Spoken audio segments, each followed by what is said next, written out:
uDuduzile Zuma ucishe wayiqeda imali ze-MK Party ePhalamende. Wazidla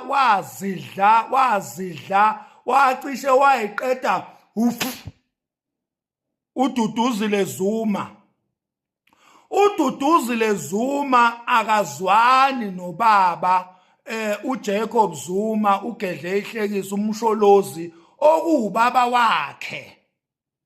uDuduzile Zuma nobaba uJacob Zuma abazwani ngenxa yokuthi uDuduzile Zuma wayeziqeda nya imali zomkhonto wesizwe ePhalamende zifakwa kule account le kaThalente, zifakwa kwi-account kaThalente abese yilanda ngo-backdoor, zifakwa kwi-account kaThalente ayilande ngemumva. Wazidla waziqeda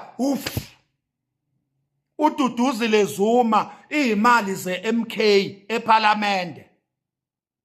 Namhlanje uDuduzile Zuma ulwa no-SG uSibonelo Nomvalo, usebenzisa amasosha lezi impumputhe lezi zamasosha ekuthiwa ziwumkhonto wesizwe, zisetshenziswa yile ntombazanyana le ewuDuduzile Zuma ukuthi izicontrole lezinto lezi ukuthi zilwe nayo yonke into ezama ukwakha umkhonto wesizwe ukuthi ungabi stokfela, kunaloko ube yiqembu eli-official nelamukelekile emphakathini. uSG uNhlamulo Ndlela ufike kumkhonto wesizwe, umkhonto wesizwe sewudirejistwa kwa-IEC. uSG uthe mayifika kumkhonto wesizwe eqokwa ubaba uJacob Zuma, wafike warescueisha umkhonto wesizwe from being deregistered kwa-IEC. Namhlanje umkhonto wesizwe uyiqembu elihlonishwayo ngenxa kaNomvalo from February or March, if I'm not mistaken. Imsebenzi nje ayenzile uNomvalo efica kumanhlalu ku-upside down bebhizi oDuduzile Zuma bedla izimali zomkhonto isinomi kanjani, becontrola umkhonto ngamasimba. uDuduzile Zuma oSG baphabilini ebadonsa ngekhala kuyena odetectayo ukuthi lo SG uyaqoshwa, lo uyahlala, lo uyaqoshwa, lo uyahlala. Any SG omelana nezinhloso zikaDuduzile Zuma ubeqoshwa emkhontweni. Nina bese nithi ubaba umsholozi uxosha abantu, kanti bekuyimsebenzi kaDuduzile Zuma isikhohlakali sentombazane eyiwele.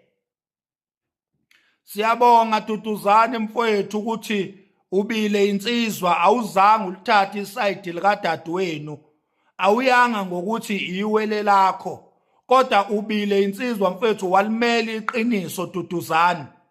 Ngiyabonga Duduzane mfowethu, Duduzane ngiyabonga ukuthi ulimelile iqiniso, wangasayida newele lakho, wangaya ngokuthi usisi wakho yiwele lakho, wathi wena uzolimela iqiniso. uDuduzile Zuma isigebengu lesi esadayisa ngeingane zabantu eRussia. Namhlanje leso sigebengu esuDuduzile Zuma sihlangene noNhlamulo Ndlela. uDuduzile usebenzisa amasosha lawa omzabalazo, bese kuthi isigebengu lesekhanda ikhanda elikhulu leli ubhaza leli ikhanda lelincegela uNogolantethe wencagela lo owuNhlamulo Ndlela noyise igebengu.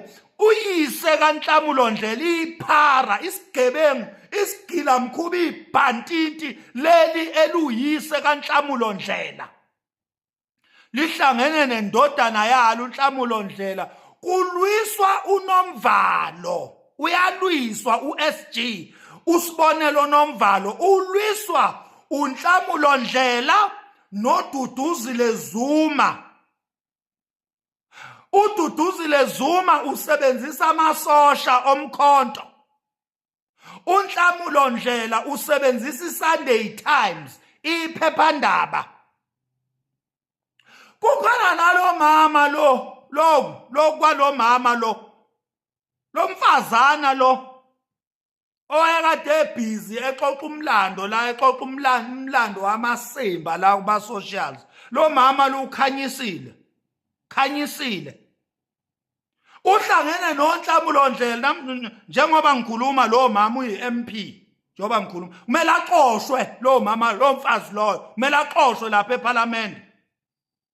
Kumele axoshwe ukhanyisile bani konje lo mama lo wayekade nje exoxa imlando nje ebhizi nomlando lo mama lo ukhanyisile ethi abelungu this abelungu that yabo wayebhizi nalezo zinto nje against ama-colonizers. Kuyinto enhle namhlanje uhlangene nezigebengu oDuduzile Zuma ukuthi akumelwane no-SG ngoba u-SG ufike wavala opompi bokuntshontsha lapha emkhontweni. u-SG uNomvalo, isono nje sika Nomvalo ukuthi ufike wavala imithombo yokuntshontsha kukaDuduzile benoNhlamulo lapha emkhontweni. Zonke indlela nama-systems abebentshontsha ngawo abazicreatela wona ukumilka imali ze-MK eParliament.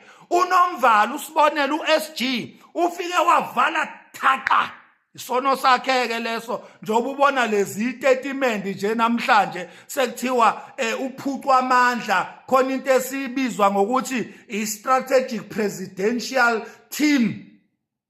Amasimba ento strategic presidential team sekuthiwa iyona-ke nje manje eyiqhude lapha emkhontweni ewungqoshishilizi ubuthuvi begolo.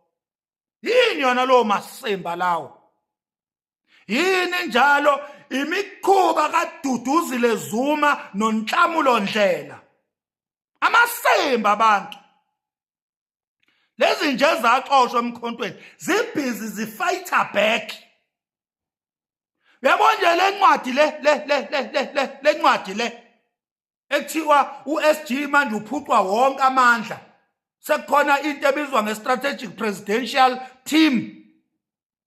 Imqondo kaDuduzile noNhlamulo Ndlela le nalo mama lo okumele axoshwe khanyisile lo oyi-MP lo engimshoyo ngiyakhohlwa ama-details akhe phela kodwa ngizowathola ku-part 3 ngoba u-part 2 lo ku-part 3 ngizobuya nalo mama ephila. Siyayazi i-meeting ebebeyibamba izolo yokuplota against u-SG usibonelo Nomvalo. Siyayazi leyo meeting. Nhlamulo Ndlela siyazi ukuthi wena usebenzisa iphephandaba iSunday Times ukulwa noNhlamulo ukulwa no-SG usibonelo Nomvalo. Wena Duduzile Zuma siyazi ukuthi usebenzisa amasosha omkhonto wesizwe ukulwa against u-SG usibonelo Nomvalo. Kukhona insizwa yalapha eMtubatuba ekuthiwa yakwaZungu. Yeah, if I'm not mistaken. Khona le nsizwa yakwaZungu lapha eMtubatuba ekuyiyona ehambisa ama-fake intelligence report kubaba ukuze kuzomelwana no-SG usibonelo Nomvalo.